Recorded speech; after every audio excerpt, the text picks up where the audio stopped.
சின்ன கல்லு பெத்த லாபம். ட்ரை ஃப்ரூட்ஸ்ல இருக்கிற ஆரோக்கியத்தின் சக்தி என்னன்னு உங்களுக்கு தெரியுமா?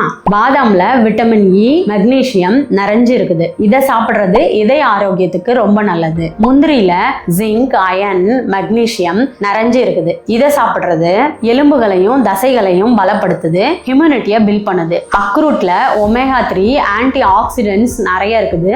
இதை சாப்பிடுறது மூளை வளர்ச்சிக்கு ரொம்ப நல்லது, இன்ஃப்ளமேஷனை குறைக்குது. பிஸ்தால புரோட்டீன், ஃபைபர், விட்டமின் B6 நிறைஞ்சு இருக்குது. இதை சாப்பிடுறது தசைகளோட ஆரோக்கியத்துக்கு நல்லது, செரிமானத்தை மேம்படுத்துது. பேரிச்சம்பழத்துல நேச்சுரல் சுகர், ஃபைபர், பொட்டாசியம் நிறைஞ்சு இருக்குது. இதை சாப்பிடுறது சீரான ஜீரணத்தை தருது, உடனடி ஆற்றலை கொடுக்குது. உலர் திராட்சையிலையும் அத்திப்பழத்திலையும் அயன், கால்சியம், ஃபைபர் நிறைஞ்சு இருக்குது. இதை சாப்பிடுறது எலும்புகளை பலப்படுத்துது, ரத்த ஆரோக்கியத்துக்கு நல்லது, செரிமானத்துக்கு நல்லது. இந்த ட்ரை ஃப்ரூட்ஸை தினமும் சாப்பிடுங்க, ஆரோக்கியமா இருங்க.